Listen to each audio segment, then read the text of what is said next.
Hello everyone, कैसे हैं आप सब। एक बार फिर से आपका सर्वोत्तम के ऑनलाइन प्लेटफॉर्म पे आपका स्वागत है। आप जानते हैं कि लक्ष्य बैच स्टार्ट हो चुका है, कई सारे लेक्चर्स हो चुके हैं, कई सारे फ्री लेक्चर्स मैंने ऐप पे अपलोड करा दिया है, यूट्यूब चैनल पे अपलोड करा दिया है। तो आप चैनल को सब्सक्राइब कर लीजिए, ऐप को डाउनलोड कर लीजिए। कहाँ से डाउनलोड करेंगे? प्ले स्टोर में जाइए, ऐप मिलेगा, वहां से जाके डाउनलोड कर लीजिए। डाउनलोड करते ही आपको लक्ष्य बैच मिलेगा। वो सारी चीजें, सारी वीडियो, सारे लेक्चर, सारे पीडीएफ आपको एप्लीकेशन पे ही मिल जाएगा। ध्यान से सुन लीजिए, मैंने एक टेस्ट भी बना दिया आपके लिए, तो आप वो टेस्ट जैसे ये चैप्टर कंप्लीट होता है तब दीजिएगा। अभी बस वो टेस्ट फ्री दिया गया, जो बच्चे चैप्टर पढ़ लिए उनके लिए है। जिन बच्चों को मैं पढ़ा रहा हूं उनमें से कई सारा ऐसा क्वेश्चन है जो यहाँ से बन जाएगा, ठीक है। और अभी जैसे ये टॉपिक कंप्लीट होगा ना, तो हम आपको ये बताने वाले हैं कि पिछले कई सालों में कौन कौन सा सवाल पूछा गया है। जैसा कि मैं टॉपिक के साथ डिस्कस कर दिया, लेकिन मैं आपको अभी जब लेक्चर कंप्लीट होगा तो मैं आपको ईयर वाइज बताऊंगा, ये इस साल पूछा गया था, ये इस साल पूछा गया था, ये सारी चीजें। हर लेक्चर से पहले दो लाइन आपके लिए कहना चाहेंगे कि ध्यान से सुनिएगा कि काम ऐसा करो कि पहचान बन जाए, हर कदम ऐसा चलो कि निशान बन जाए। कहते हैं कि काम ऐसा करो कि पहचान बन जाए, हर कदम ऐसा चलो कि निशान बन जाए। जिंदगी तो हर कोई काट लेता है मेरे दोस्त, जिंदगी तो हर कोई काट लेता है मेरे दोस्त, पर जिंदगी ऐसे जियो कि मिसाल बन जाए। गरीबी में नहीं जीना है, एकदम एकदम कहते हैं गरीब पैदा होना गुनाह नहीं है, गरीब मर जाना गुनाह है। अपनी मेहनत को, अपनी कामयाबी को इतने ऊपर तक ले जाइए कि गरीबी नाम की जो चीज़ है वो आपके किस्मत क्या, आपके दैनिक जीवन में भी ना रहे। तो खुद को मजबूत बनाना है, खुद को आगे बढ़ाना है। तो चलिए ध्यान से सुन लीजिए, हमारा लक्ष्य बैच में आपका एक बार फिर से स्वागत है। कहाँ तक पढ़ लिए थे? तो जो हमारा पिछला क्लास हुआ था वो कुछ यहाँ पे आके कंप्लीट हुआ था। जरा एक बार देखें, प्रकाश संश्लेषण के इंट्रोडक्शन पे कंप्लीट हो गया था, प्रकाश संश्लेषण के बारे में पढ़ लिए थे। और प्रकाश संश्लेषण का मैंने बहुत सारा चीज मैंने आपको समझा दिया है। जो बच्चे पुराना लेक्चर नहीं देखे उनके लिए हमारा एक ही कहना है कि पहले जाके पुराना लेक्चर देखो, ठीक है। पहले जाके पुराना लेक्चर देखो, ध्यान से सुनिएगा। पुराना लेक्चर आप जाके देखिए, तब चीजें आपको समझ में और ज्यादा डिटेल में आएगी, ठीक है। अब हम यहाँ क्या पढ़ने वाले हैं, आज जो हम लोग पढ़ने वाले हैं, ठीक है। तो एक बेसिकली एक टॉपिक है, प्रकाश संश्लेषण ही पढ़ने वाले हैं। तो वो कंप्लीट नहीं हुआ था पिछले लेक्चर में, तो आज हम उसको क्या करेंगे, कंप्लीट करेंगे। पहला टॉपिक आता है प्रकाश संश्लेषण के लिए, ध्यान से सुनिएगा। प्रकाश संश्लेषण के लिए आवश्यक सामग्री, ठीक है। तो हम क्या पढ़ने वाले हैं, प्रकाश संश्लेषण के लिए आवश्यक सामग्री, ठीक है। कौन कौन सी ऐसी आवश्यक सामग्री है जिनके बिना प्रकाश संश्लेषण नहीं हो सकता है, और प्रकाश संश्लेषण के लिए इन आवश्यक सामग्री की क्या होती है, जरूरत होती है। जैसे हम कहेंगे अगर चाय बनाना है मुझे, तो चाय बनाने के लिए 4 चीजों की जरूरत होती है। पहला भैया कि दूध, और दूध के साथ क्या होगा, मिला हुआ दूध के साथ हम क्या मिलाते हैं, चीनी चायपत्ती। तो दूध, चीनी, चायपत्ती को एक कंपोनेंट मान लेते हैं, ठीक है। दूसरा हमें गैस चाहिए, क्या चाहिए, गैस। तीसरा हमें क्या चाहिए, बर्तन चाहिए, ठीक है। तो जैसे मान लीजिए हमें चाय बनाने के लिए 4 चीजें चाहिए, ठीक है। क्या क्या चाहिए, दूध चाहिए, ठीक है, चीनी चायपत्ती चाहिए, चाय पत्ती, नहीं होगा तो बगल वाली भाभी से मांग लेंगे चीनी चायपत्ती, ठीक है। उसके बाद आपको चाहिए गैस, आपको चाहिए गैस, ठीक है। और आपको चाहिए बर्तन। नहीं हम तो सर सीधा सीधा क्या करेंगे, मुंह में दूध डालेंगे, चीनी चायपत्ती डालेंगे, चाय बन के रेडी हो जाएगा, ऐसा नहीं है। चाय बनाने के लिए इन 4 चीजों की जरूरत होती है। तो जैसे चाय बनाने के लिए इन 4 चीजों की जरूरत होती है, प्रकाश संश्लेषण के लिए भी 4 चीजों की आवश्यकता होती है। सबसे पहले हम बात कर रहे हैं प्रकाश संश्लेषण के लिए CO2 चाहिए, यानी कि कार्बन डाइऑक्साइड चाहिए, ठीक है। C का मतलब कार्बन, 2 का मतलब डाई, O का मतलब ऑक्साइड। दूसरी चीजें है जल एवं खनिज लवण चाहिए। तो दूसरी चीज क्या है, जल और खनिज लवण। दूसरी चीज क्या है, जल और खनिज लवण। तीसरी चीज क्या है भैया जी, तीसरी चीज है हमारे पास, ये है सूर्य प्रकाश, या कुछ तीसरी चीज हम क्लोरोफिल लिख रहे हैं, ठीक है। तीसरी चीज लिख रहे हैं क्लोरोफिल, और चौथी चीज लिख रहे हैं हम सूर्य प्रकाश, ठीक है। चौथी चीज क्या लिख रहे हैं, सूर्य प्रकाश लिख रहे हैं। तो ये 4 चीजें चाहिए किसके लिए, प्रकाश संश्लेषण के लिए। तो हम कहते हैं प्रकाश संश्लेषण के लिए निम्नलिखित 4 पदार्थों की आवश्यकता होती है, CO2, जल और खनिज लवण, क्लोरोफिल और सूर्य प्रकाश। अब सवाल ये आता है बोर्ड में कि पौधों को इन, है ना, खाद्य पदार्थों की जो आवश्यकता है वो कहाँ से पूरा होता है, या पौधों को CO2 की प्राप्ति कहाँ से होती है। तो अगर पौधे को CO2 की प्राप्ति कहाँ से होती है, पौधे को जल और खनिज लवण की प्राप्ति कहाँ से होती है, सवाल कई बार बन जाते हैं। तो ठीक है, तो आइए हम पहले CO2 के बारे में आपको एक्सप्लेन कर दें। CO2 क्या है, गैस है, ठीक है। और ये वायुमंडल में इसकी जो प्रतिशत मात्रा है, ठीक है, इसकी मात्रा कितनी है वायुमंडल में, इसके ऊपर भी सवाल बन चुका है, 0.03%। तो ये सवाल IMP है, ये सवाल पूछा गया सवाल है, तो हम इसके ऊपर लगाएंगे IMP, है ना। क्यों IMP लगा रहे हैं? क्योंकि इंपॉर्टेंट है, ये पूछा गया सवाल है, ध्यान से नोटिस करिएगा, ठीक है।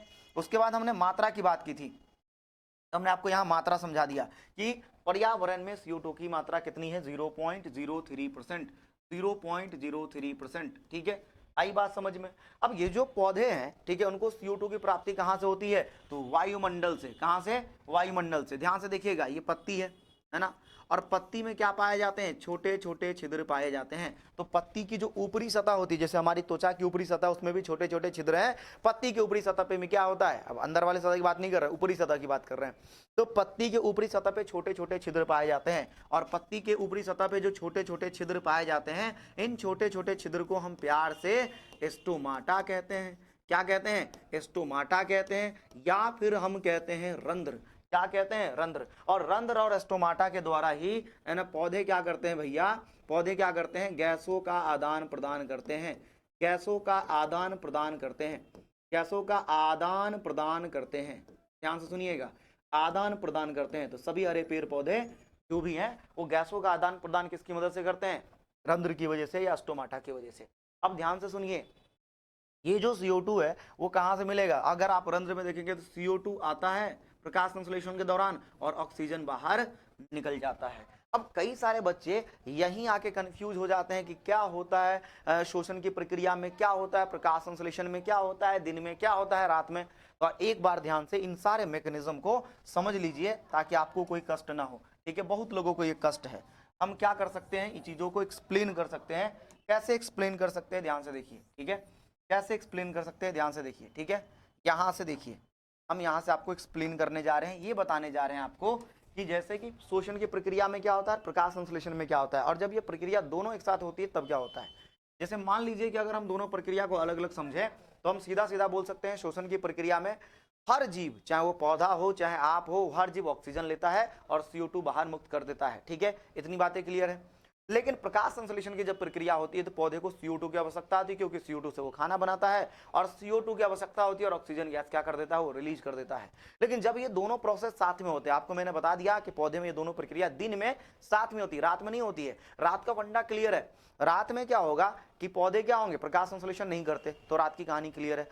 रात में क्या होगा कि वो एकदम ऑक्सीजन लेगा और CO2 छोड़ देगा, तो रात की यही कहानी है। इसलिए कहा जाता है कि पौधे को रात के समय पौधे के नीचे नहीं सोना चाहिए, क्योंकि वो ऑक्सीजन लेते हैं, आप भी ऑक्सीजन लेंगे, वहां ऑक्सीजन की कमी हो जाएगी और आपके फेफड़े में शुद्ध वायु प्रवेश नहीं करेगा। तो आइए जरा देखते हैं प्रकाश संश्लेषण में।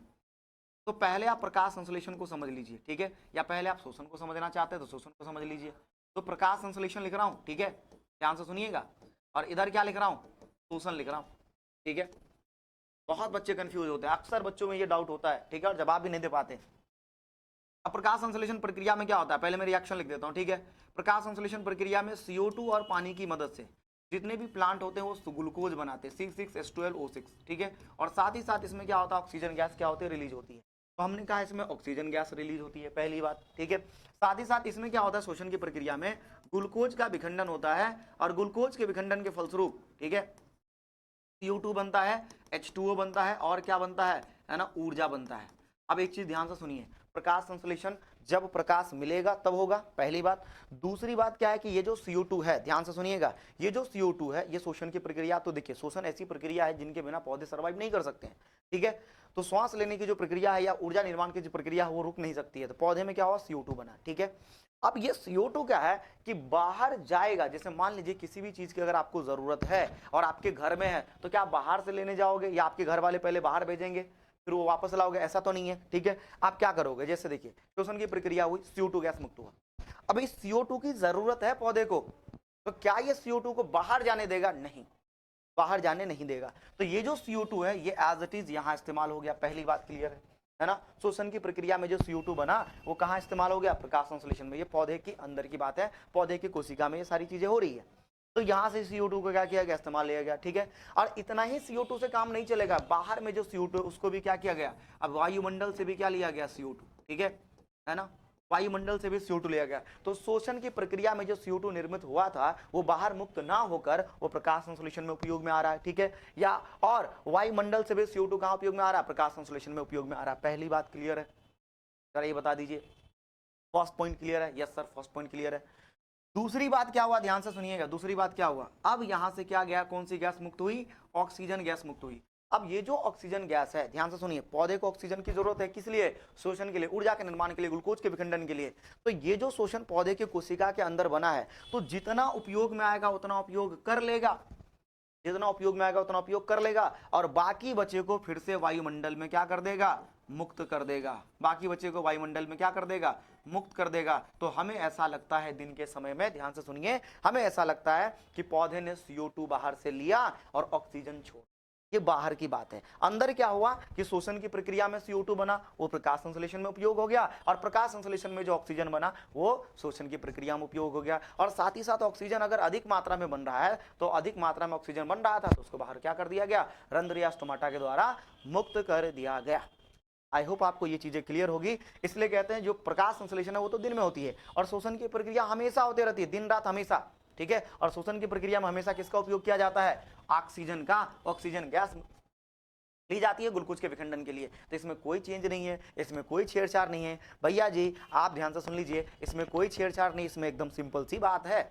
इतनी बातें क्लियर है क्या, बहुत अच्छे, ठीक है। तो गैसों का आदान प्रदान रंध्र के द्वारा हो रहा था। अब इसमें कोई कंफ्यूजन नहीं होना चाहिए कि CO2 लिया, ऑक्सीजन लिया, क्या लिया नहीं लिया, सब आपको पता है, ठीक है। ये बातें आप हमेशा याद रखिएगा। अगर आपसे पूछे कि पौधे शोषण की प्रक्रिया में कौन सी गैस लेते हैं, ऑक्सीजन, आपसे पूछे पौधे प्रकाश संश्लेषण की प्रक्रिया में कौन सी गैस लेते हैं, CO2, बात खत्म। आप पलटिएगा मत, दिन में कौन सी गैस लेते हैं शोषण की प्रक्रिया में, ऑक्सीजन, सिंपल सी बात है। बस वही है कि वायुमंडल से ना लेकर, है ना, अपने ही कोशिका से ले लिया करता है। चलिए, इतनी बातें अगर आपको समझ में आ रही है तो अच्छी बात है। जरा एक चीज और समझ लीजिए, कई बार यहां से क्या क्वेश्चन बनता है, ध्यान से सुनना। रंध्र या स्टोमाटा क्या होता है, सबसे पहले पत्ती में अगर तुम देखोगे तो पत्ती में कुछ किडनी के शेप का कुछ कोशिका होता है, ठीक है।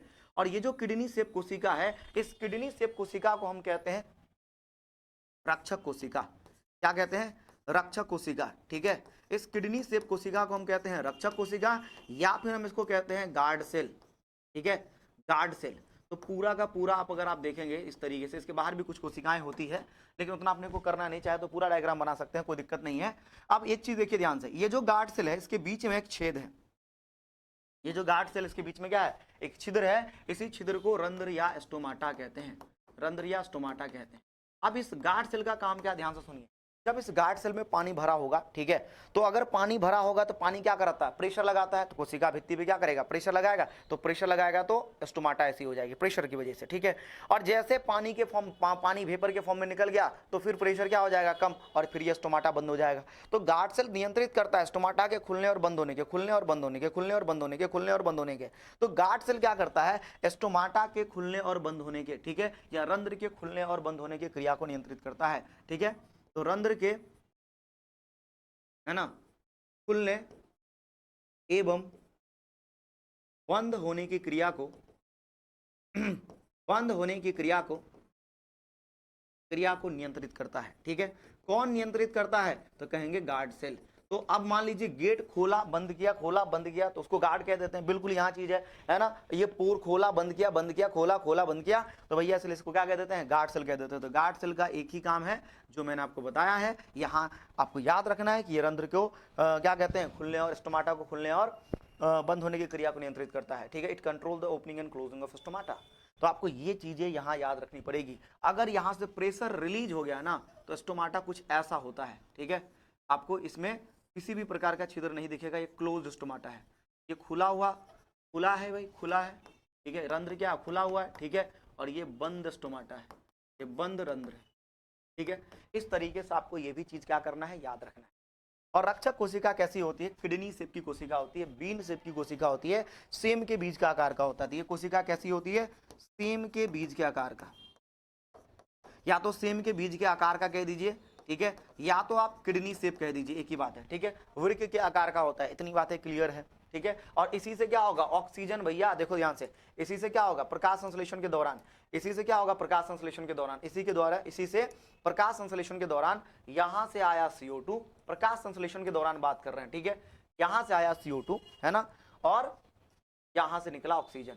ये कब होगा, जब प्रकाश संश्लेषण की बात करेंगे तब होगा, प्रकाश संश्लेषण में होगा, ठीक है, प्रकाश संश्लेषण में होगा, ठीक है। और यही चीज मैं आपको अगले एग्जांपल में बताऊं, ठीक है, यही चीज मैं आपको अगले एग्जांपल में बताऊं, ठीक है। ध्यान से, ये आपका गार्ड सेल है, ठीक है, ये आपका गार्ड सेल है, ये खुला हुआ गार्ड सेल है भाई, देखो यहाँ ये क्या कहते हैं ओपन स्टोमाटा है, तो ये गार्ड सेल है, यहाँ से स्टोमाटा क्या खुली हुई दिखाई गई है।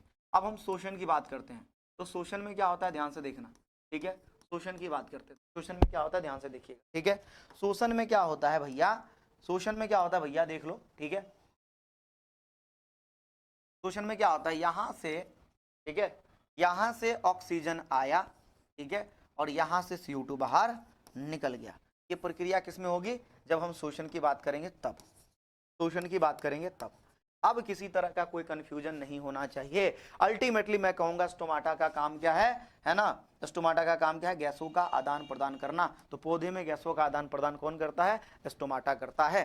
पौधे में गैसों का आदान प्रदान कौन करता है, स्टोमाटा करता है। इतनी बातें क्लियर है मेरे भाई, है ना, इतनी बातें क्लियर है मेरे भाई, ठीक है।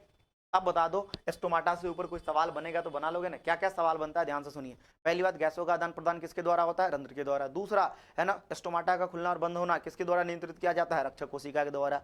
तीसरा कि भैया प्रकाश संश्लेषण में कौन सी गैस मुक्त होती है, तो कहिएगा ऑक्सीजन गैस मुक्त होती है। क्लियर है। शोषण की प्रक्रिया में कौन से गैस का इस्तेमाल होता है ना, ऑक्सीजन गैस का इस्तेमाल होता है। चलिए CO2 मुक्त होती है। अब दूसरा पॉइंट है भैया जल और खनिज लवण, ठीक है, जल एवं खनिज लवण, जल एवं खनिज लवण, ठीक है। अब अगर हम जल और खनिज लवण की बात करें तो खनिज लवण में जैसे मैग्नीशियम है, ठीक है, या फिर फास्फोरस है, या फिर सोडियम है, ठीक है। तो किसी भी तरह का जो खनिज लवण होता है वो जल में मिला होता है, ठीक है, तो जल में घुला होता है। जैसे मान लीजिए इमेजिनेशन के लिए हम क्या करते हैं, पानी लेते हैं, उसमें चीनी मिला देते हैं, तो पता चलता है क्या चीनी उसमें घुला हुआ है, नहीं पता चलता है, लेकिन अल्टीमेटली हम समझ रहे हैं ना कि चीनी उसमें घुला हुआ है। तो बिल्कुल वही बात है, खनिज लवण जल में घुला हुआ होता है, अपने को दिखाई नहीं देता है, ठीक है। तो खनिज लवण जो है, पहली बात, खनिज लवण जल में घुला होता है ना, जल में आयन के रूप में पाया जाता है या घुला होता है आयन के रूप में। तो पहली बात आपसे ये भी पूछ सकता है कि ये जो खनिज लवण है जल में किस रूप में पाया जाता है, तो कहेंगे आयन के रूप में पाया जाता है और जल में घुला होता है। तो जैसे किसी शादी में दूल्हा जाता है ना, बताइएगा दूल्हा जाता है तो बाराती भी साथ में जाएगा। अगर ये जल है तो जल में घुला हुआ वो, ठीक है, साथ है दोनों, तो भाई जल जाएगा तो क्या खनिज लवण को भी ले जाएगा। जैसे दूल्हा जाएगा तो बारातियों ले जाएगा, उसी प्रकार से जल जाएगा तो खनिज लवण भी लेकर जाएगा, ठीक है। अब जरा देखना, ये पौधा है ना, दुनिया का सबसे खूबसूरत पौधा क्योंकि हमने बनाया है, ठीक है, हमने बनाया है, ध्यान से देखिए, है ना, हमने बनाया है, हम ही बना सकते हैं, ऐसा नहीं है, आप भी बना सकते हो, लेकिन खूबसूरत होना चाहिए। क्या होना चाहिए, खूबसूरत होना चाहिए। चलिए आगे, ये हमने बनाया जड़, ये क्या बना है, जड़, चुड़ैल के बाल नहीं है, जड़ है ये, ठीक है, ऊपर में तना है, ठीक है। अब जरा देखना, ये मिट्टी है, मिट्टी है, ये हमने बनाया मिट्टी, ऐसी मिट्टी होती नहीं लेकिन बनाया मैंने अपने हिसाब से, ठीक है। इसमें क्या होता है, इसमें क्या होता है ध्यान से देखिएगा, इसमें क्या होता है कि भाई इस तरीके से जल के कण है, ठीक है, या फिर ठीक है जल के कण है, ये जल के कण है, ठीक है। तो इस मिट्टी में क्या होगा, जल इस तरीके से फंसा होता है, तो मिट्टी में जल, मिट्टी क्या करती है, जल को अवशोषित करके रखती है। ध्यान से सुनिएगा, मिट्टी क्या करती है, जल को, जैसे तो मिट्टी में पानी डालते हो ना पौधा में, तो क्या होता है जल क्या, मिट्टी क्या करती है, जल को अवशोषित कर लेती है, ठीक है। अब जड़ में क्या होता है, मूल रोम होता है, इसको हम कहते हैं मूल रोम, ठीक है। जड़ में क्या होता है, मूल रोम होता है, ठीक है। तो ये जड़ में हो गया मूल रोम। तो मूल रोम क्या करेगा, ध्यान से सुनिए, मूल रोम क्या करता है, ध्यान से सुनिए, यहाँ देखो मिट्टी है, मिट्टी में क्या है, जल है, तो जल की मात्रा मिट्टी में क्या होती है, ज्यादा, ठीक है, जल की मात्रा मिट्टी में क्या होती है, ज्यादा, और मूल रोम की कोशिकाओं में जल की मात्रा होती है कम। तो जल क्या होता है, अधिक मात्रा से कम मात्रा की ओर स्थानांतरित कर जाती है, ठीक है। तो जल क्या होगा, जल चला जाएगा मूल रोम में, ठीक है, ध्यान से सुनिएगा, जल कहाँ चला गया, मूल रोम में। मूल रोम से कहाँ चला जाता है, ठीक है, मूल रोम से जाएगा जाइलम में, कहाँ जाएगा, जाइलम में, ठीक है। डायग्राम में नहीं मेंशन है, लेकिन ध्यान से सुनिएगा, जब आप भारतीय भवन का डायग्राम देखिएगा तो भारतीय भवन के डायग्राम में क्लियरली दिखाया गया है मूल रोम से कहाँ चला जाएगा, जाइलम में, ठीक है। और जाइलम से कहाँ चला जाता है, जाइलम से चला जाएगा, अब ये देखिए, ये जो डायग्राम आपको कहाँ दिखेगा, चैप्टर नंबर 3 में दिखेगा, ठीक है। तो अभी तो केवल हम मोटे तौर पे बात कर रहे हैं, लेकिन आगे जब चैप्टर आएगा तो आपको प्रॉपर डायग्राम दिखाएंगे, पूरा एक्सप्लेनेशन देंगे, अभी पहले याद कर लीजिए इसे, ठीक है। तो जल से जाएगा मूल रोम में, मूल रोम से गया जाइलम में, और जाइलम से कहाँ जाएगा, पत्ती में, ठीक है। तो एक सवाल यहाँ ये भी बन रहा था कि जाइलम क्या करती है, जल और खनिज लवण का परिवहन करने में मदद करती है, जौ से जल, जौ से जाइलम, ठीक है। तो पत्ती तक कैसे पहुंचा, मूल रोम की सहायता से। जिन लोगों को मूल रोम इमेजिन नहीं कर पा रहे हैं, ध्यान से सुनिएगा, तो मूल रोम कुछ ऐसा होता है, ठीक है। ये जो कोशिका झिल्ली इस तरीके से एक्सटेंड हो जाती है और ये बन गया मूल रोम, ठीक है। और अगल बगल क्या है, ये मिट्टी है, और मिट्टी में क्या होते हैं, अभी अभी बताया था मैंने, मिट्टी है, और मिट्टी में क्या है, जल इस तरीके से अवशोषित है। अब जरा देखना होगा क्या, होगा क्या, होगा क्या, यहाँ जल की मात्रा अधिक है, यहाँ जल की मात्रा क्या अधिक है, यहाँ जल की मात्रा कम है, तो यहाँ से जल अधिक मात्रा से कम मात्रा की तरफ स्थानांतरित हो जाएगा। इस प्रक्रिया को हम कहेंगे परासरण। क्या कहेंगे? परासरण। ध्यान से सुनिएगा, अधिक मात्रा से कम मात्रा की तरफ जाता है उसको परासरण कहते हैं। अंग्रेजी में से ऑस्मोसिस कहते हैं। क्या कहते हैं? ऑस्मोसिस। अब एक बात ध्यान से सुन लीजिए, एक बात ध्यान से सुन लीजिए कि आपसे यह भी सवाल पूछा जा सकता है, या पूछा गया है, पूछा जा नहीं सकता, पूछा गया है कि पौधों में जल का जो परिवहन होता है किस प्रक्रिया के द्वारा होता है, तो कहिएगा परासरण। तो जहां जहां जल का परिवहन होता है और जल के परिवहन को ही क्या कहते हैं? परासरण कहते हैं। तो ध्यान से सुनिए, परासरण का मतलब क्या होता है? जल का परिवहन। तो जल का जहां परिवहन होगा उसी को क्या कह देंगे? परासरण कह देंगे। और परासरण किसके द्वारा होता है? मूल रोम के द्वारा होता है। ये क्या है? मूल रोम है, और मूल रोम की सहायता से ही पौधे क्या करते हैं? जल और खनिज लवण की प्राप्ति करते हैं। इतनी बातें क्लियर है। तो पहली बात क्या है कि पौधे को जल और खनिज लवण की प्राप्ति किसकी सहायता से होता है? मूल रोम की सहायता से होता है। किस प्रक्रिया के द्वारा होता है? तो परासरण प्रक्रिया के द्वारा होता है। ये दो बातें आपको याद रखनी है। चलिए आगे, ये भी बात क्लियर हो गया। तो फिर हम आगे की बात करते हैं। तीसरा बात है क्लोरोफिल के ऊपर। तो क्लोरोफिल के ऊपर तो कई सारी चर्चा हो गई है, कई सारी बातें हो गई है। इसको हम पर्णहरित कहते हैं। ठीक है, ध्यान से सुनिए, पौधे को जो क्लोरोफिल है, ठीक है, पौधे को जो क्लोरोफिल है वो पौधे के हरे भाग, जितने भी हरे भाग हैं उन सब में क्लोरोफिल पाई जाती है। ठीक है, तो पौधे के अंदर जो क्लोरोफिल है मुख्यतः कहाँ से मिलती है? पत्ती से। ठीक है, पत्ती में पाई जाती है क्लोरोफिल। ठीक है, और खाना कहाँ बनता है? पत्ती में। पत्ती में कहाँ बनता है? हरित लवक में। ठीक है, हरित लवक में, है ना। और हरित लवक में क्या पाया जाता है? क्लोरोफिल। तो पहली बात आपको ये याद रखना है, ध्यान से सुनिए, कि पत्ती में हरित लवक होता है और हरित लवक में क्या होता है? क्लोरोफिल। तो आपसे ये पूछा जाएगा कि क्लोरोफिल कहाँ पाया जाता है? हरित लवक में। या फिर ये भी पूछा जा सकता है कि हरित लवक में एक, है ना, हरे रंग का रंजक होता है। हरे रंग का क्या होता है? रंजक। तो हरे रंग के रंजक को क्या कहते हैं? क्लोरोफिल कहते हैं। या फिर इसी को पर्णहरित कहते हैं। ठीक है, जो टेस्ट बनाया उसमें ये सवाल पूछा भी गया था, हम नहीं बनाया टेस्ट, अब जाके देखिएगा, फ्री टेस्ट है वो, जाके दे सकते हैं। ठीक है, तो पर्णहरित की बात कर रहे हैं। ठीक है, तो हमने ये सीख लिया है कि भैया क्लोरोफिल कहाँ मिलेगा? हरित लवक में। ठीक है, हरित लवक में एक हरे रंग का रंजक पाया जाता है, उसे क्या कहते हैं? क्लोरोफिल या पर्णहरित। ये क्लोरोफिल क्या करता है? ध्यान से सुनिए, ये क्लोरोफिल सौर ऊर्जा को अवशोषित करता है, पहला काम। ठीक है, क्लोरोफिल का पहला काम। अगर हम कार्य की बात करें, क्लोरोफिल के कार्य की बात करें, तो पहला काम क्या होगा कि यह सौर ऊर्जा को अवशोषित करता है। कौन सी ऊर्जा को? सौर ऊर्जा को। सूरज चाचू को अवशोषित करता है। ठीक है, सौर ऊर्जा को अवशोषित करता है। एक बात क्लियर हुआ, है ना, एक बात क्लियर हुआ। दूसरी बात अगर मैं बात करूं, ठीक है, दूसरी बात, एक तो ये सौर ऊर्जा को अवशोषित करता है, और दूसरा ये, है ना, दूसरा ये पौधे के भागों को हरा रंग प्रदान करता है। तो ये रंग प्रदान करता है ना, जैसे पत्ती का रंग हरा होता है, ठीक है, रंग प्रदान करता है। तो रंग प्रदान करना इसका काम है पौधे के अलग अलग भागों को। पत्ती का रंग हरा होता है किसकी वजह से? क्लोरोफिल की वजह से। ये भी सवाल बन चुका है और ये भी सवाल पूछा जा चुका है। इतनी बातें क्लियर है? चलिए, बहुत अच्छी। अगर क्लोरोफिल की बात हो गई है तो चौथी जो चीज है उसका नाम है सूर्य प्रकाश। ठीक है, सूरज चाचा। ठीक है, तो पौधे को जो सूर्य प्रकाश की प्राप्ति होती है वो दिन में होती है, इसलिए प्रकाश संश्लेषण क्या होगा? दिन में। प्रकाश संश्लेषण क्या होगा? दिन में। क्यों प्रकाश संश्लेषण दिन में होगा? क्योंकि पौधे को सूर्य प्रकाश की प्राप्ति क्या होती है? दिन में होती है, पहली बात।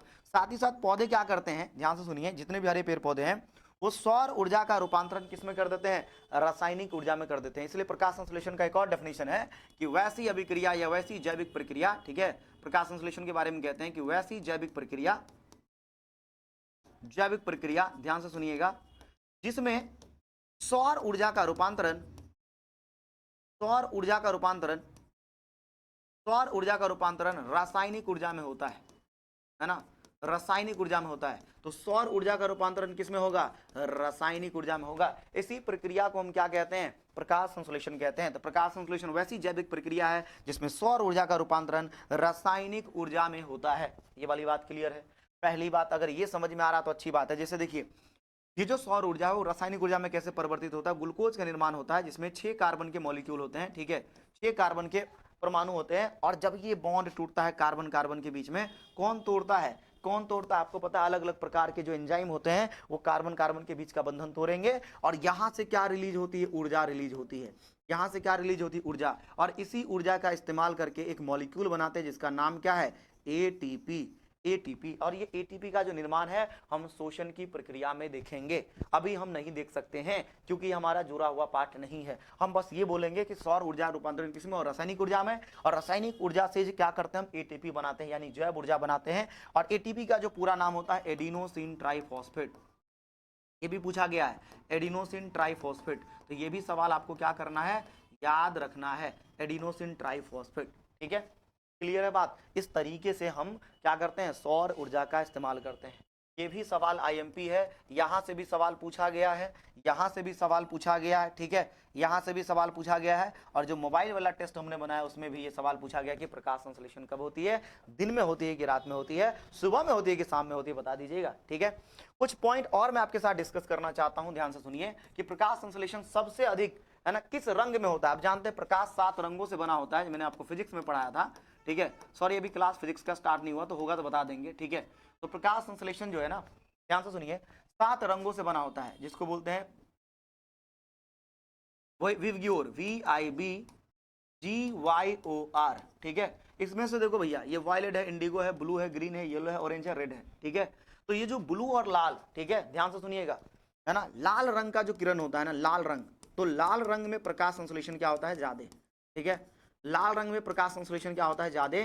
ये भी भैया, ये भी सवाल पूछा जा चुका है। तो प्रकाश संश्लेषण लाल रंग में क्या होता है, ज्यादा, पहली बात। ठीक है, और ब्लू रंग में भी होता है ज्यादा, तो लेकिन लाल रंग के बारे में ही पूछा था कि लाल रंग में प्रकाश संश्लेषण क्या होता है, बहुत ज्यादा होती है। ठीक है, तो प्रकाश 7 रंगों से बना होता है। ठीक है, बैगनी, जामुनी, है ना, नीला, हरा, पीला, नारंगी और लाल, ये 7 रंगों से। उसको याद करने का तरीका भी हिंदी में भी है, पैजानी, पैजानी हरा पीना ला, पैजानी हरा पीना ला, है ना, बैगनी, जामुनी, नीला, हरा, पीला, नारंगी, लाल। ठीक है, इस तरीके से आप क्या कर सकते हैं, हिंदी में भी याद रख सकते हैं। 7 रंगों से मिलकर बना होता है। लाल रंग में प्रकाश संश्लेषण क्या होती है, सबसे ज्यादा होती है। क्या इतनी बात क्लियर है? ठीक है, अब अगर ये सारी बात क्लियर है तो प्रकाश संश्लेषण से रिलेटेड वो सारी बातें कंप्लीट हो चुकी है, जितनी बात मैंने आपको बता रखी है। ठीक है, तो हम आज क्या कर रहे हैं, बेसिकली चीजों को,